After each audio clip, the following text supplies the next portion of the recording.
Assalamu alaikum, students. How are you? I hope you all will be fine. So let's start with today's lecture. Let's start with Bismillahir Rahmanir Rahim. और I hope कि रोज़े आप लोग के अच्छे जा रहे होंगे. और so today is our eighth lecture of Introduction to Entomology, and today is Tuesday, 28th April 2020. I hope कि कल के lecture की आप लोगों को समझ आ गई होगी. So in yesterday's lecture we have started the morphology, studying morphology of insects. So the very first topic that in the morphology that we have started is the body wall or integument of insect. So we have discussed some points of body wall or integument of insects, and we have also discussed the different functions that the body wall is performing in an insect body. After that, I have also discussed the sclerites and sutures. That what are sclerites and what are sutures. So we were studying that structure and chemical composition of body wall. So if we see the structure of a body wall or integument, it is composed of three main layers. The very first is the cuticular layer, the second is the epidermal layer, and the third one is the basement membrane. So we were discussing the cuticular layer. That cuticular layer is the outermost layer. It is non-cellular layer. It is also non-living layer, and it is secreted by the epidermis. And secondly, it is a main site, as it is non-cellular and it is made up of different kind of chemicals. So it is a site for different biochemical reactions that takes place in the integument of insect. So we have also studied that when cuticle is newly formed, it is elastic, but after some time it becomes hard at certain areas by a process of sclerotization, and that certain areas or certain parts are known as sclerites, and these sclerites are divided by the divisions, and the two adjacent sclerites are divided by the divisions that are known as sutures. uh, uh, we have studied that it has the property of both flexibility and rigidity. Like its flexibility allows free movement in insects, and its rigidity it causes or protect the internal organs of the internal vital or delicate organs of insect body. So we were studying that it is further divided into two sub layers. The very first layer is the epicuticle, and the second is the procuticle. ठीक है. So let's start with the epicuticle, the very first layer of cuticular layer. So as it is the outermost thin and non-chitinous layer. Like हमारे पास जो outer most layer है insect body की, like जो body wall है वो outer most layer है insect की. जो बॉडी वाल की आउटर मोस्ट लेयर है वो है क्यूटिकुलर लेयर, और क्यूटिकुलर लेयर की जो आउटर मोस्ट लेयर है वो है हमारे पास epicuticle. So it is outer most thin, पतली होती है, बहुत पतली होती है. जब हम डायग्राम देखेंगे आपको समझ आएगी. And non chitinous layer, non chitinous layer का मतलब है कि हमारे पास मोस्टली जो क्यूटिकुलर लेयर है वो काइटिन, आप लोगों ने पढ़ा होगा कि इंसेक्ट की बॉडी वाल काइटिन से बनी होती है. लेकिन हमारे पास जो एपिक्यूटिकुलर है वो नॉन काइटिनस लेयर है. लाइक इसमें काइटिन कंपाउंड प्रेजेंट नहीं है.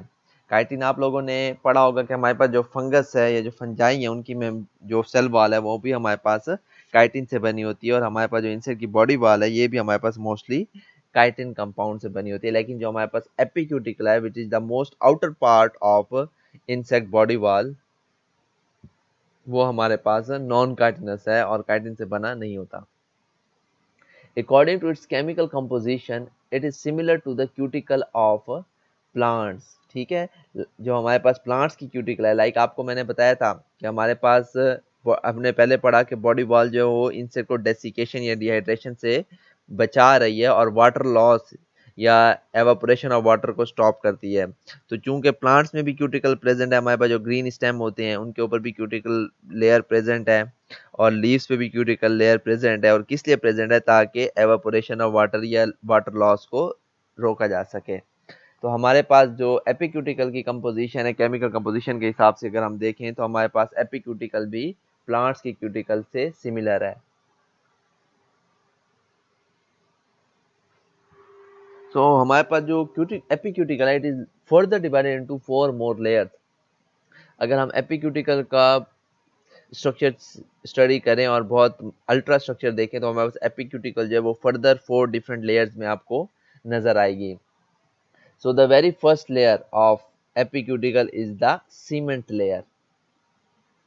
अगर हम सीमेंट लेयर को पढ़ें तो it is secreted by dermal glands of epidermis.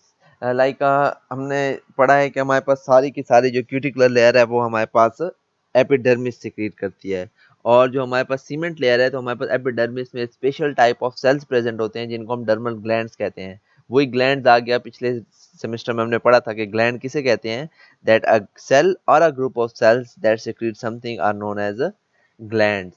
तो जो वो स्पेशल ग्लैंड्स या स्पेशल सेल्स जो प्रेजेंट होते हैं एपिडर्मिस में उनको हम कहते हैं डर्मल ग्लैंड्स, और वही ग्लैंड्स जो हमारे पास सीमेंट लेयर सिक्रीट करते हैं। And it is lipoprotein in nature. Lipoprotein means हमारे पास प्रोटीन और लिपिड्स जब मिल के कोई कंपाउंड बनाए तो उनको हम लाइपोप्रोटीन कहते हैं।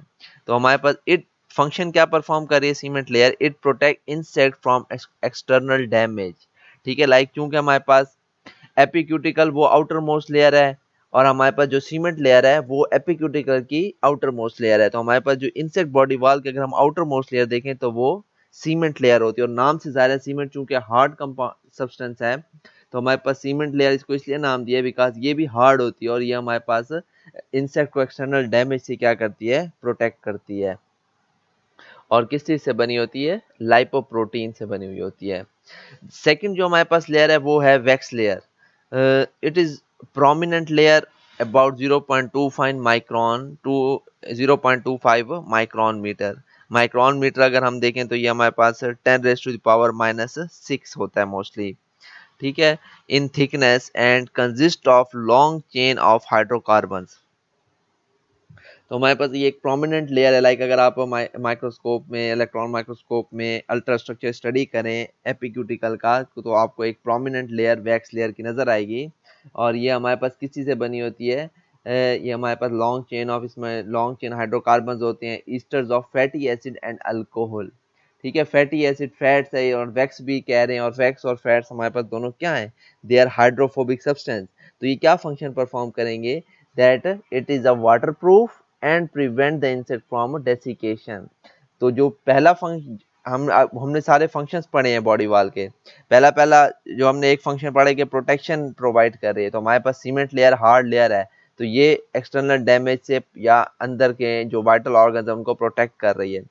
दूसरा हमने फंक्शन पढ़ा बॉडी वॉल का कि वो डेसिकेशन से प्रिवेंट कर रही है, तो हमारे पास डेसिकेशन से जो वैक्स लेयर है एपिक्यूटिकल की वो हमारे पास चूंकि उसमें डिफरेंट लॉन्ग चेन हाइड्रोकार्बन और इस फैटी एसिड्स कंपाउंड और अल्कोहल है, और ये सारे कंपाउंड क्या हैं, दीज आर हाइड्रोफोबिक कंपाउंड्स। तो इसीलिए वैक्स लेयर जो है हमारे पास हाइड्रोफोबिक लेयर के तौर पे काम करती है और इंसेक्ट बॉडी को डेसिकेशन से बचाती है। लाइक हाइड्रोफोबिक लेयर है तो पानी को वो अपने से बाहर नहीं जाने देती।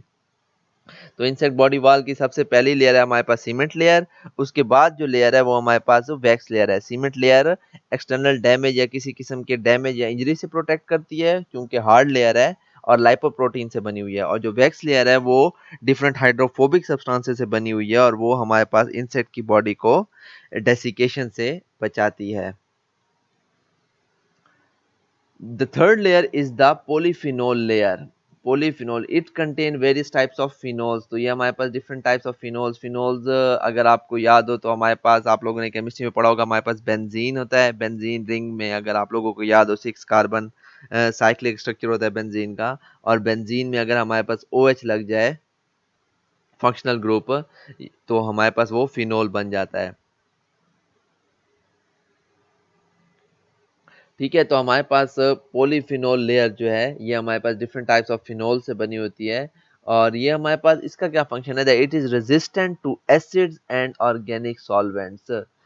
लाइक हमारे पास फिनोल जो है मोस्टली OH इसमें कंपाउंड है। ठीक है, तो OH आपको पता है कि वो किस में प्रेजेंट होता है, अल्कलीज में या बेसिस में प्रेजेंट होता है। ठीक है, तो अब हमारे पास जो बेस है या अल्कली है वो क्या करती है, एसिड को न्यूट्रलाइज कर लेती है। तो हमारे पास इंसेक्ट की जो बॉडी वॉल है, हम आगे भी पढ़ेंगे कि वो बहुत ज़्यादा रेजिस्टेंट है और एसिड बहुत अच्छी स्ट्रेंथ के एसिड को भी रेजिस्ट कर जाते हैं।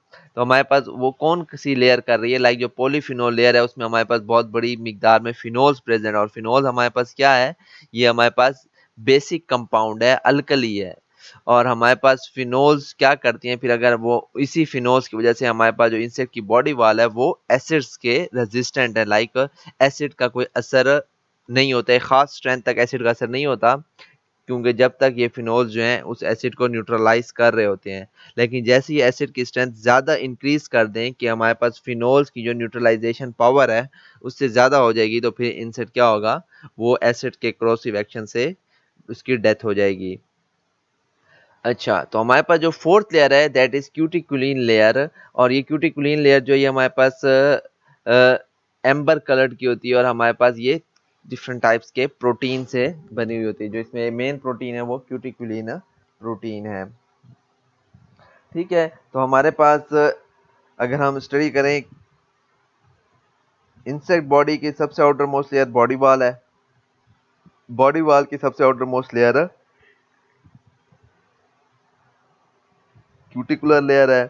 क्यूटिकुलर की सबसे आउटर मोस्ट लेयर जो है वो एपिक्यूटिकल है, और एपिक्यूटिकल की outer most layer cement layer है। सो हमने 4 डिफरेंट लेयर्स पढ़े एपिक्यूटिकल की। तो जो पहली लेयर है वो सीमेंट लेयर है, और वो डिफरेंट लाइपोप्रोटीन कंपाउंड से बनी हुई होती है, और वो हार्ड होती है और एक्सटर्नल डैमेज या इंजरी वगैरह से इंसेक्ट के इंटरनल ऑर्गन्स को प्रोटेक्ट करती है। सेकंड जो लेयर है वो हमारे पास वैक्स लेयर है, और वैक्स लेयर डिफरेंट किस्म के हाइड्रोफोबिक कंपाउंड से बनी होती है, लाइक लॉन्ग चेन हाइड्रोकार्बन हैं, fatty acid, ester of fatty acids हैं, इसके अलावा अल्कोहल है। तो ये सारे हाइड्रोफोबिक कंपाउंड्स हैं, और वो इंसेक्ट को डेसिकेशन से बचाते हैं और वाटर प्रूफ बनाते हैं। पॉलीफिनोल लेयर जो है हमारे पास वो डिफरेंट टाइप्स ऑफ फिनोल से बनी हुई होती है, और चूंकि फिनोल्स हमारे पास बेसिक कंपाउंड्स है तो वो डिफरेंट एसिड्स को न्यूट्रलाइज करने की पावर रखते हैं, और उन्हीं इसी पॉलीफिनोलिक लेयर की वजह से हमारे पास जो इंसेक्ट की बॉडी वॉल है वो एसिड से भी को भी रेजिस्ट करती है। मींस एक खास स्ट्रेंथ तक के एसिड्स भी जो है वो हमारे पास इंसेक्ट को कोई नुकसान नहीं पहुंचा सकते due to presence of polyphenol layer. And the last layer is the cuticulin layer, जो हमारे पास एम्बर कलर्ड है, और वो क्यूटिकुलिन प्रोटीन उसमें प्रेजेंट होता है, and it is present over procuticle. और ये हमारे पास, हमने कहा कि हमारे पास क्यूटिकुलर लेयर की 2 मेन लेयर्स हैं, एपिक्यूटिकल एंड प्रोक्यूटिकल। तो हमारे पास जो क्यूटिकुलिन लेयर है वो प्रोक्यूटिकल के ऊपर प्रेजेंट होती है। ये मैंने एक डायग्राम बनाई है कागज पे, मैंने बना के और उसकी पिक्चर लेके लगाई है। तो ये हमारे पास सबसे ऊपर सीमेंट लेयर है, ठीक है, लाइक आपको नजर आ रही होगी। फिर उसके बाद हमारे पास वैक्स की लेयर आती है। तो सीमेंट लेयर हमारे पास लाइपोप्रोटीन से बनी हुई है, ये हमारे पास हाइड्रोफोबिक सब्सटेंसेस से बनी हुई है।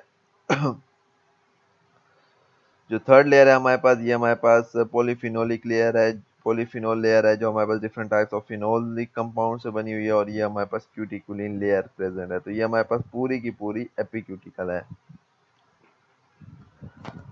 So let's move to the next layer of cuticular layer, that is procuticle.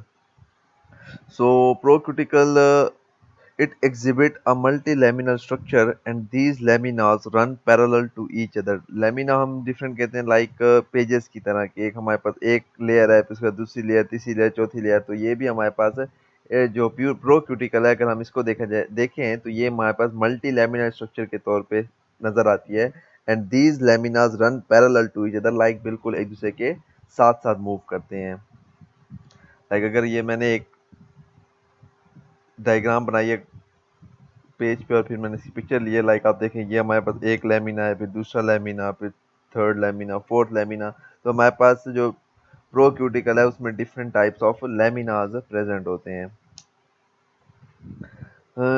These laminas have pore canals. हमारे पास ये laminas हैं, so these laminas have pore canals and that are formed from cytoplasmic filaments, and these pore canals transport materials from epidermis to surface or to different laminas of procuticle। ठीक है, like हमारे पास ये different laminas present हैं प्रोक्यूटिकल के, और इसमें अगर आप देखें तो ये हमारे पास पोर कैनाल्स प्रेजेंट है। ये जो आपको स्ट्रक्चर्स नजर आ रहे हैं these are known as pore canal, और ये पोर कैनाल्स नीचे जो हैं वो एपिडर्मल सेल्स के साथ अटैच होते हैं, और हमारे पास पोर कैनाल्स जो हैं ये ट्रांसपोर्ट का मीडियम प्रोवाइड करते हैं, like as a transporting agent provide करते हैं। लाइक अगर फॉर एग्जांपल ये हमारे पास प्रोक्यूटिकल है, इसके ऊपर एपिक्यूटिकल, और एपिक्यूटिकल हमारे पास जो इसकी सीमेंट लेयर और वो सारे कहाँ से कौन सिक्रीट करता है, वो भी हमारे पास ये एपिडर्मल लेयर के सेल सिक्रीट करते हैं। तो ये हमारे पास ट्रांसपोर्ट ऑफ मटेरियल जो होती है वो इन पोर कैनाल्स के थ्रू होती है। लाइक अगर एपिडर्मल सेल्स ने कोई भी चीज़ डिफरेंट लेयर ऑफ क्यूटिकल या प्रोक्यूटिकल में पहुंचानी हो तो इन्हीं पोर कैनाल्स के थ्रू पहुंचाते हैं। और इसी पोर कैनाल्स के थ्रू डिफरेंट लेमिनाज में भी अगर कोई कंपाउंड या कोई केमिकल पहुंचाना हो तो वो हमारे पास इन्हीं पोर कैनाल्स के थ्रू डिफरेंट लेमिनाज ऑफ प्रोक्यूटिकल में भी ट्रांसपोर्ट ऑफ मटेरियल होती है। ठीक है, अगर हम इस एक लेमिना का अगर हम देखें स्ट्रक्चर थिकनेस तो हमारे पास 0.2 to 1 माइक्रोन है। ठीक है, और अगर हम इस पोर कैनाल का देखें तो ये हमारे पास इसकी थिकनेस हमारे पास 0.1 माइक्रोन के बराबर होती है मोस्टली। ठीक है, तो हमारे पास प्रोक्यूटिकल में क्या होता है, it has multi laminar structure और ये डिफरेंट लेमिनाज हैं वो एक दूसरे के पैरेलल रन करते हैं और पैरेलल मूव करते हैं। इन लेमिनाज में हमें डिफरेंट पोर कैनाल्स भी नजर आती हैं और वो पोर कैनाल जो है वो साइटोप्लाज्मिक फिलामेंट से बनी होती हैं। और किसके साइटोप्लाज्मिक फिलामेंट्स के, हमारे पास जो एपिडर्मल सेल्स हैं उनके साइटोप्लाज्मिक फिलामेंट से ये पोर कैनाल्स बनी होती हैं। और ये पोर कैनाल जो हमारे पास ट्रांसपोर्टिंग एजेंट का काम करती हैं और डिफरेंट मटेरियल्स और केमिकल्स एपिडर्मल सेल से ट्रांसपोर्ट करती हैं, आइदर या तो एपिक्यूटिकल या फिर वो डिफरेंट लेमिनाज ऑफ प्रोक्यूटिकल में ट्रांसपोर्ट करती हैं। सो अगर हम प्रोक्यूटिकल की देखें तो it has two different layers. The very first is the exocuticle and second is the endocuticle. तो अगर एक्सोक्यूटिकल हम देखें तो वो हमारे पास हार्ड लेयर है, डार्कली पिगमेंटेड होती है, इसके अलावा स्क्लेरोटाइज्ड है and it has chitin and sclerotin protein. ठीक है, हमारे पास जहाँ भी स्क्लेरोटाइजेशन होती है तो वहाँ पे स्क्लेरोटिन प्रोटीन लाजमी होगा, बिकॉज यही प्रोटीन जो है स्क्लेरोटाइजेशन का प्रोसेस करता है। और ये हमारे पास काइटिनस लेयर है। लाइक अगर हमको याद हो कि हमने एपिक्यूटिकल पढ़ा है तो एपिक्यूटिकल हमारे पास नॉन काइटिनस लेयर है, लेकिन जो प्रोक्यूटिकल है हमारे पास ये काइटिनस लेयर है। दूसरा हार्ड भी है क्योंकि स्क्लेरोटाइजेशन हुई हुई है और ये डार्कली पिगमेंटेड, अगर हम इसका कलर देखें तो वो डार्क नजर आता है। सेकेंड है हमारे पास endocuticle. So this endocuticle is light coloured, it is non sclerotize and it has more chitin and has no protein. तो अगर हमारे पास कलर के हिसाब से देखें तो एंडोक्यूटिकल लाइट कलर की नजर आती है, नॉन स्क्लेरोटाइज्ड है। लाइक नॉन स्क्लेरोटाइज क्यों है, बिकॉज इसमें स्क्लेरोटिन प्रोटीन या कोई भी प्रोटीन प्रेजेंट नहीं है। तो नॉन स्क्लेरोटाइज्ड है तो थोड़ी बहुत ये क्या होगी, इलास्टिक या फ्लेक्सिबल होगी। और दूसरा हमारे पास इसमें अगर काइटिन की हम कंसंट्रेशन देखें तो काइटिन जो है वो एक्सोक्यूटिकल से भी ज़्यादा मिकदार में प्रेजेंट होता है।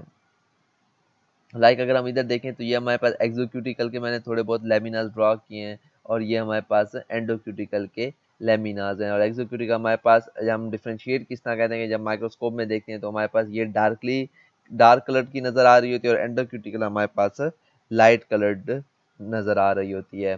तो ये हमारे पास हम पढ़ रहे थे क्यूटिकुलर लेयर और हमारे पास डिफरेंट जो दो लेयर्स हैं क्यूटिकुलर लेयर के, एपिक्यूटिकल और प्रोक्यूटिकल, उसको हमने डिस्कस किया है। तो आज तक के इतना काफ़ी है। नेक्स्ट लेक्चर में हम इस बॉडी वॉल या इंटीग्यूमेंट को कंप्लीट करेंगे। So guys, thanks for your participation in the lecture. I hope आप लोगों को समझ आई होगी और कोई भी चीज़ अगर समझ ना आया करे तो please please please comment section में ज़रूर कमेंट किया करें। और दूसरा, अगर आपके पास कोई सजेशंस हैं कि किस तरह मैं अपने इस लेक्चर को और भी ज़्यादा फ्रूटफुल या और ज़्यादा फ़ायदा मंद या इसमें और भी इम्प्रूवमेंट लाई जा सकती है तो वो सजेशंस भी आप लोग कमेंट सेक्शन में ज़रूर दिया करें। और क्लास में थोड़ा बहुत जो है वो आप पार्टिसिपेट किया करें और डिस्कशन में हिस्सा लिया करें ताकि कुछ पता चले कि क्लास हो रही है और आप लोग का इंटरेस्ट भी डिवेलप हो। सो आज तक के इतना काफ़ी है। अल्लाह हाफिज़।